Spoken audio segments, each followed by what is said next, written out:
Hello, everyone. I'm Elena, and I'm thrilled to have you join me today. If you've been following along, you've mastered the basics, so now it's time to elevate your English with more nuanced and sophisticated language. Today, we're diving into a session designed to help you sound more natural, expressive, and confident in a variety of situations. We'll move beyond simple greetings and phrases to explore the rich details that make your English truly shine. So, get ready to challenge yourself and take that next step toward fluency. Let's begin.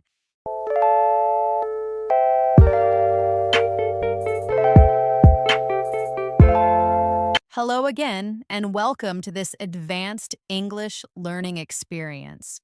Today, we are going to go beyond the basics and focus on the subtleties of real world English. The key to speaking more like a native is not just knowing more words, but knowing how to use them with precision and confidence in context. We'll start with how to articulate your thoughts and routines in a more sophisticated way. For instance, instead of simple thoughts like, I need to brush my teeth, try internal monologues that are more complex. You might think to yourself, I should probably get a head start on that proposal, or I hope I don't overlook any crucial details in my presentation. Another example might be, I need to strategize how to approach this difficult conversation with my boss, or I wonder if I've considered all the variables in this new project. When faced with a problem, a more advanced internal thought might be, I'll have to approach this from a different angle to find a solution. This practice of thinking in full, complex sentences trains your brain to formulate advanced ideas directly in English. Let's upgrade how you talk about your daily routines. Instead of just saying, I wake up at 7 o'clock, you could say, I'm an early riser and usually start my day at 7 a.m. Or, I tend to grab a quick bite before diving into my work emails. These phrases demonstrate a deeper understanding of verb choices and idiomatic expressions. For a more detailed routine, you could say, I like to get a workout in before the kids wake up. Then I spend about an hour getting organized for the day. For practice, think about a complicated task you need to do today. How would you describe it?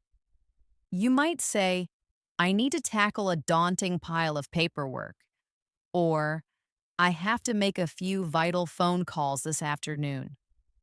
A more specific example might be, my priority for the day is to finalize the Q3 budget and present it to the team by 3 p.m. You could also use phrases like, I'm going to carve out some time this afternoon to focus on the report, or I've set aside a few hours to dedicate to strategic planning. This is how language becomes a powerful tool, not just a habit. Now let's refine our speaking practice with more articulate sentences.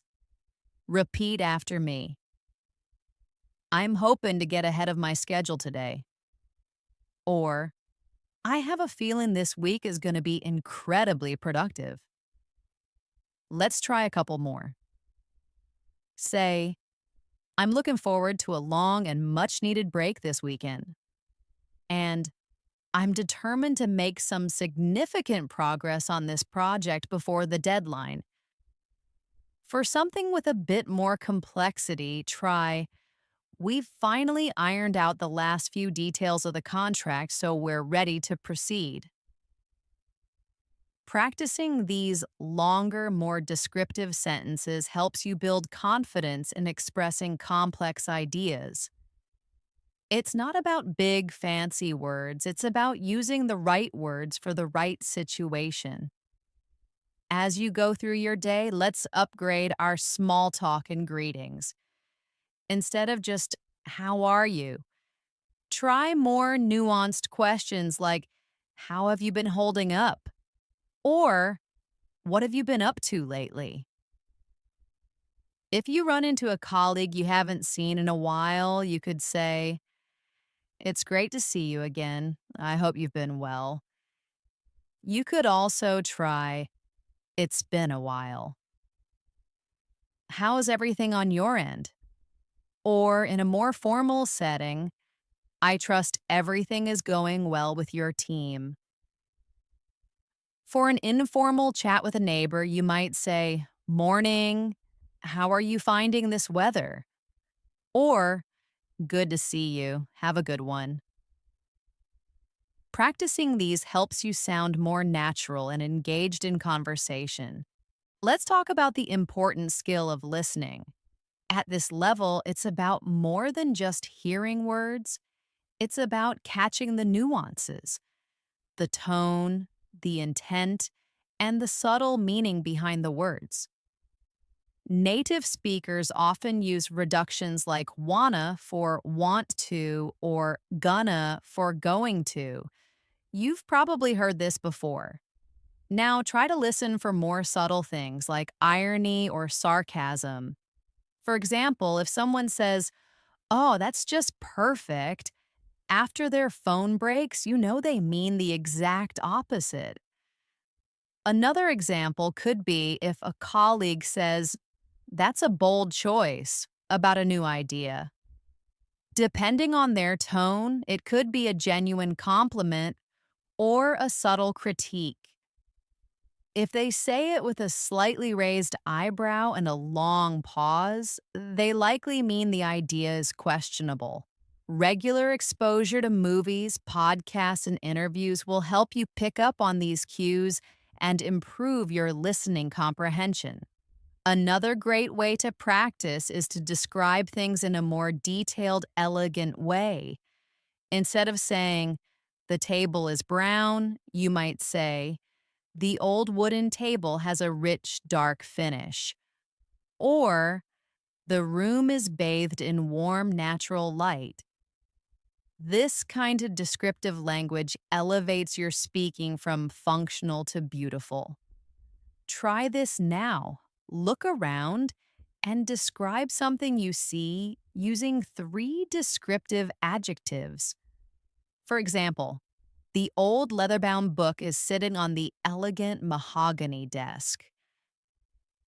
For a person, you might say, she has a radiant smile and a very calm demeanor. For a city, you could say, the bustling city streets were lined with towering historical buildings. For a piece of furniture, try, the sleek modern chair is both functional and aesthetically pleasing. To become fluent, you need to build advanced language habits. One habit is to dedicate a few minutes each day to writing your thoughts in a journal using new, complex vocabulary. For example, I'm feeling quite optimistic about the new project. Or, I'm a bit apprehensive about the upcoming deadline. This helps you solidify new words and phrases in your mind. Also, try reading articles or books on subjects you are passionate about and make a conscious effort to use 3 new words from your reading in a conversation or a written sentence. For example, if you read the word meticulous, try using it to describe a friend's work. Sarah is so meticulous with her research. This active use of language is crucial for long-term retention. Try using a language learning app to track your new words and put them into flashcards so you can review them regularly. Now, let's talk about expressing complex emotions. Instead of just, I'm happy, you can say, I'm absolutely ecstatic about the good news. Or instead of, I'm sad, you might say, I'm feeling a bit down in the dumps today. Other expressions include, I'm utterly livid, instead of angry, and I'm apprehensive, instead of nervous. You can also say, I'm relieved that the presentation is finally over, or I'm perplexed by his sudden change of mind. Other excellent words include overwhelmed, elated, melancholy, and disheartened. Using these more precise words shows a higher level of fluency and emotional intelligence. Let's do a practice. Someone asks, how are you doing today? You reply, I'm feeling quite energized, thanks. I had a very productive morning. Or, I'm a little stressed, to be honest. This week has been quite demanding. You might also say, I'm a bit disheartened by the results, but I'm not giving up. Let's refine how we talk about our schedules and future plans. Instead of, I'll go to the store, you could say, I need to run to the store to pick up a few things. For future plans, use phrases like, I'm planning to catch up with a friend, or I've been meaning to check out that new museum. You can also use modal verbs to express different levels of certainty. I might attend the conference, or I'll most likely be there. For an action you're certain about, you might say, I am definitely going to finish this report by Friday. For a possibility, you could say, I may be able to make it to the party if my meeting ends on time. When talking about a longer term plan, you could say, we're in the process of planning a trip to Italy next year. These phrases make your speech more precise and natural. Asking questions is a key skill, and at an advanced level, it's about asking more thoughtful questions that spark conversation instead of just, what do you do? You might ask, what's the most challenging part of your job? Or, how did you get into that field? These open ended questions show genuine interest and lead to more engaging conversations. Let's practice a short dialogue. One person says, I'm a project manager at a tech company. You ask, oh, that sounds fascinating. What kind of projects do you typically work on? They reply, we're currently developing a new app to improve productivity. And you follow up with, that's interesting. What was the catalyst for that project? For a personal topic, you might ask, what inspired you to get into that hobby? Instead of just, do you have any hobbies? You could also ask, what's your take on the latest news in your field? Now, let's talk about expressing more subtle likes and dislikes. Instead of I like coffee, you could say, I'm quite fond of a good cup of coffee, or I'm a big coffee enthusiast. For dislikes, instead of I don't like loud music, you could say, I have a strong aversion to loud noises. Try these. I really enjoy intellectual conversations. Or, I can't stand inefficiency. You can also say, I'm a huge fan of classic films. Or, I'm not particularly keen on reality TV. For a role play, you ask a new friend, what are your thoughts on modern art? They say, I'm on the fence about it, to be honest. What about you? You reply, I find it rather thought provoking, though it's not always my cup of tea. This shows you can hold your own in a debate. Let's now dive into some of the most challenging but rewarding aspects of advanced English: phrasal verbs and conditionals. First, phrasal verbs. These are verbs combined with a preposition or adverb, and their meaning is often different from the individual words.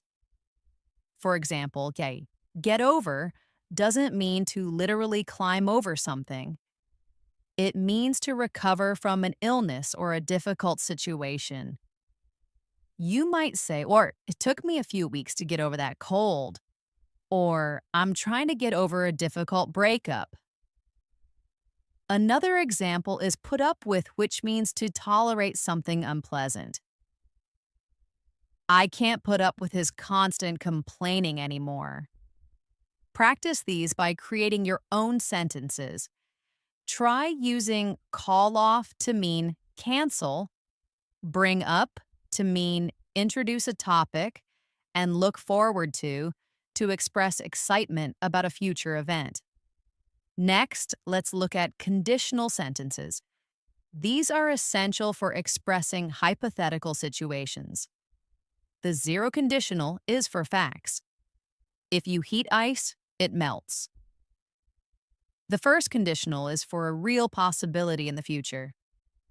If it rains, we will stay inside. The second conditional is for an imaginary or unlikely situation. If I won the lottery, I would buy a house.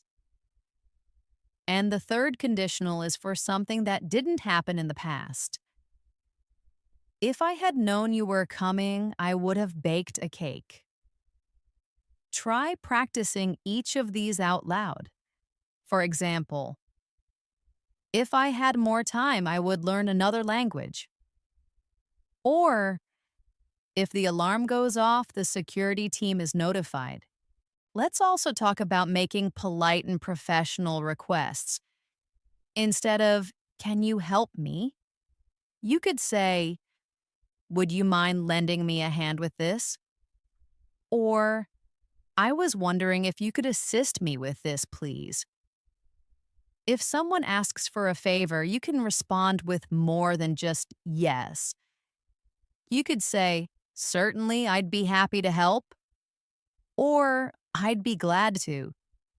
If you have to say no, do it politely. "I'm afraid I can't at the moment, but I can assist you later." Or, "That's not going to be possible, I'm sorry." For a more formal request, you could say, "Would it be too much trouble to ask for a moment of your time?" These expressions are gentle and respectful, and people respond well to them. When describing things, use more advanced phrases than there is and there are. For instance, instead of "there is a lot of traffic," you could say, "The traffic is quite congested today." Or, "There are several key components to this project." A more active way of describing this might be, "This project hinges on several key components."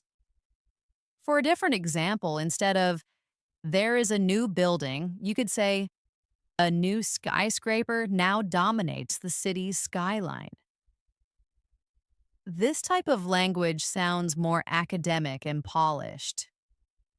For practice, describe your current location using advanced language.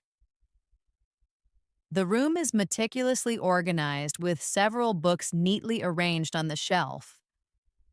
You could also use words like "the landscape is dotted with ancient trees," or "the atmosphere of the cafe is vibrant and welcoming." Now let's move on to the art of giving directions. At an advanced level, this is about being clear and using a wide range of phrases. Instead of just "turn left," you might say, "make a left at the next intersection," or "it's located directly across from the bank." You could also say, "You'll find it tucked away behind the library." For a more complex set of directions, you could say, "Follow this road until you reach a large roundabout, then take the third exit. The office building will be on your left, just past the park. You'll need to go to the second floor and take the escalator from there." These specific details give your listener a much better sense of location. Let's upgrade our small talk about the weather. Instead of just "it's sunny," you could say, "The weather is absolutely glorious today, isn't it?" Or, It's quite a dreary day, unfortunately. For more descriptive weather, you could say, it's sweltering outside today. I can barely stand the heat. Or there's a brisk wind blowing, so you might want to bring a jacket. Other idioms include it's raining cats and dogs for heavy rain, or it's a scorcher today for a very hot day. For a dialogue, you say, it looks like it's going to clear up later. A friend might respond, I hope so. I'm desperate to get out of the house. This adds personality and depth to the conversation. Now let's cover health and well being. Instead of I have a headache, you could say, I'm feeling a bit under the weather. Or I have a pounding headache. For more complex situations, I'm exhausted from working all night.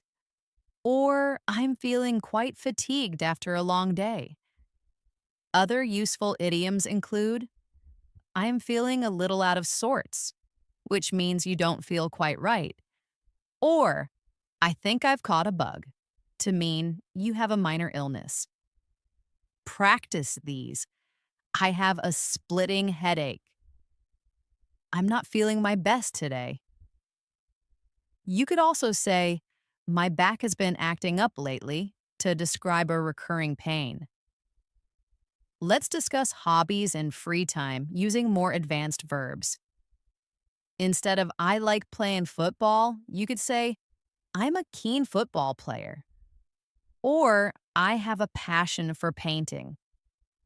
Other phrases include I enjoy unwinding with good book, or I'm an avid traveler. You could also say, I've recently taken up woodworking to describe a new hobby, or I'm an enthusiast of vintage cars. When talking about a hobby you do with others, you could say, we get together every Tuesday for a game of poker. These expressions show a high level of interest and make your language more dynamic. We also need to refine our daily expressions to sound more native. Instead of no problem, you can say no worries or don't give it a second thought. Instead of that's great, you could say that's fantastic or that's brilliant. Instead of see you later, try take care, or catch you later. Other informal but useful expressions include it's a piece of cake for something easy, or I'm all ears when you are ready to listen. You can also add more context like, thanks for the help, I really appreciate it. Or, that's a fantastic idea, we should definitely explore it. Let's practice advanced phrases for travel. Instead of asking, how much is a ticket? You can ask, what's the fare to the city center? Or, is it possible to purchase a ticket on board? In a taxi, instead of take me to this address, what you might say, could you please take me to this address? Or, I need to be at this location as soon as possible. At the airport, you could say, where is the check-in counter for Flight 327? Or, I seem to have misplaced my boarding pass. When confirming a flight, you could say, I'd like to confirm the departure time for my flight to Paris. At a restaurant, you'll need more sophisticated phrases. Instead of, I'd like a sandwich, you might say, I'm in the mood for something light. What do you recommend? Or, I'll go with the grilled fish. Instead of, could I get the bill, please? You could say, could we get the check, please? Or, could you please bring us the bill when you have a moment? If there's an issue, you could say, excuse me, but this isn't what I ordered. Or, this steak seems a bit undercooked. If you have dietary restrictions, you could say, I have an allergy to nuts. Could you ensure there are none in this dish? These are practical phrases for eating out. Expressing opinions is a key part of fluent conversation. Instead of, I think this movie is great, you could say, in my humble opinion, this film is a masterpiece. Or, I'm of the mind that this strategy is too risky. When disagreeing, be polite but firm. I see your point, but I'm afraid I have to disagree. Or, that's a valid perspective, but I'm not entirely convinced. For a more balanced opinion, you might say, while I appreciate the intention, I have some reservations about the overall plan. This shows you can hold your own in a debate. Now let's talk about describing people and things with more detailed adjectives. Instead of he is tall and friendly, you could say he has a towering presence and a very affable personality. Instead of the phone is new and expensive, you might say this cutting edge phone comes with a hefty price tag. Using words like towering, affable, cutting edge, and hefty adds a lot more dimension to your language. For a person's character, you could say, she is a very conscientious employee, always going the extra mile, or he has a very laid back, easygoing attitude. When shopping, move past simple questions. Instead of, how much is this? You can say, what's the price of this item? Or, what's the damage? In an informal context. When leaving, say, I'm just browse, thank you. Or, I'll take this, thank you. For a return, you might say, I'd like to return this item. I have the receipt here. Or, I'm afraid this item is faulty. Could I get a refund? If you need to know about a warranty, you could ask, what is the warranty period for this appliance? These small details make you sound more experienced and confident. Using English on the phone requires clarity and specific language. Instead of just, hello, this is Elena speaking, you might say, hello, you've reached Elena. To ask for someone, say, may I speak with Sarah, please? If they're not there, they might say, I'm sorry, she's currently away from her desk. Can I take a message? You could reply, yes, could you please let her know that Elena called and ask her to call me back at her earliest convenience? This is a very professional and clear way to handle a message. When leaving a message, you could say, could you please pass a message along to him? Let's also talk about giving and receiving compliments. To give a compliment, you can say, that's a fantastic idea. Or, you have a remarkable way with words. You could also say, I'm so impressed with your attention to detail. To receive a compliment, say, thank you so much. That's very kind of you to say. Or, I appreciate that. It means a lot. A more modest reply could be, oh, it was nothing, but thank you. At work, use professional language. Instead of, I have a question, you could say, could I ask a quick question about the project? Or, I'll have that report ready by the end of the day. In meetings, use phrases like, I'd like to weigh in on this. Or, I'd like to circle back to this point later. When presenting an idea, you might say, I propose we adopt a new strategy. Or, my suggestion is that we. When concluding a meeting, you could say, thank you all for your contributions. Let's reconvene next week to review the progress. Finally, let's consider using more advanced language for transportation. Instead of, "Where is the bus stop?" you might ask, "Where's the nearest bus stop located?" In a taxi, instead of, "How long will it take?" you could ask, "What's the estimated time of arrival?" For a train journey, you could ask, "Is this train on schedule?" Or, "Are there any delays expected?" If you're on public transport, you could ask, "Does this bus stop at the city hall?" These questions are crucial for smooth travel. And that brings us to the end of our session. We've covered a lot of ground today, haven't we? We moved beyond the simple phrases and began exploring the rich details that make conversations truly engaging. From articulating your thoughts in a more sophisticated way to navigating nuanced social situations and handling professional requests with greater confidence. But remember, the goal isn't just to memorize these advanced phrases. It's to integrate them into your own voice.